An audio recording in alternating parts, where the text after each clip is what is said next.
So this idea of bhava is basically to have an experience of bhava, you have to lose your mind. So that means to lose the mind is very pleasurable, because the mind is always painful to deal with, and it's always, like we said, garbage generator, right? Yeah. And then beyond that, once the mind is lost, then there can be multiple waves of emotion, intense emotion, basically. And that is very pleasurable. Mm-hmm. And what happens with crazy people, like in this world? They don't seem to have too much pleasure, though. Well, because the object of their emotion and the quality of their emotion is material. See, the crazy people are also beyond the mind. But the problem is, in their case, the so-called ecstasy is something negative, like fear or lust or anger or apprehension or worry or paranoia or something like some negative feeling like that. But in spiritual life, because the object is Krishna, even if it's an apparently negative feeling, it results in ecstasy for the devotee. Yeah, pleasure for the devotee. See, so even it's described that Kamsa, for example, was afraid of Krishna, and because of this fear, huh? Like crazy afraid. Yeah, crazy Paranoid, afraid, yeah. totally obsessively afraid. And he used to think of Krishna day and night. And because of this, he got liberated. He didn't get to the spiritual planets, he didn't get devotional service, because he was thinking of Krishna negatively. But, see, then there's this another, oh boy. Then there's another phenomenon that's called prem vivarta. Prem vivarta, prema, of course, means spiritual love, ecstatic love. But vivarta means something that looks like the opposite. So prem vivarta means spiritual love that looks like the opposite. See? And especially Chaitanya Mahaprabhu and his expansions and close devotees, they were very, very expert in relishing this prem vivarta.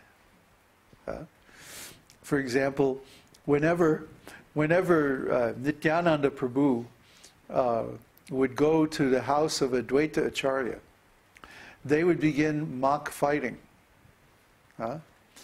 And especially Advaita Prabhu would say, Nityananda, you're an avadut.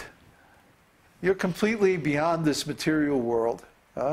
Nobody knows even where your family comes from or what caste you are or, you know, where you went to school or anything. Nobody knows anything about you. You're complete cipher. You're complete unknown. Maybe by associating with you, we're going to lose all of our Brahminical qualities and just become wretched beggars, just like you.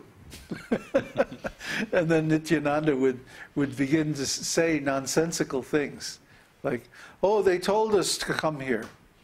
Nobody understands you. Why are you teaching Mayavadi philosophy? And then he would throw rice at him. So, see, it's like, it's very hard to understand. It's like you have to be there. You have to be a part of the pastime to really understand it. You know, so we've actually gone to the places where these pastimes occurred and seen the devotees there, you know, and got some of the mood from there, understood all these things, studied. I was one of the editors on Caitanya-caritāmṛta. In fact, my editing was the last part of the Madhya Lila and the Antya Lila, the end pastimes of the Lord. And so this included this wonderful instructions to Rupa Goswami that he wrote into Nectar of Devotion.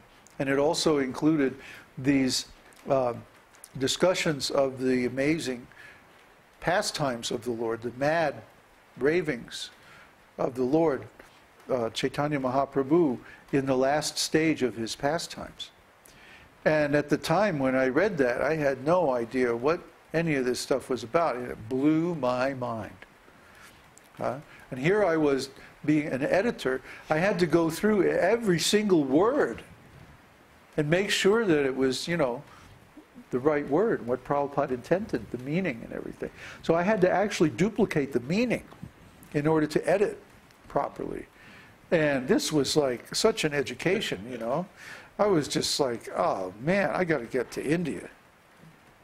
And that was the next thing. I went to India, and I went to all these places. So we can actually experience these things. It's not that only some great devotee a long time ago, far, far away, can have it. No, we all can have this. And we all should. And that would be the real crowning achievement. That would be the real thing that we should desire from our practice of devotional service.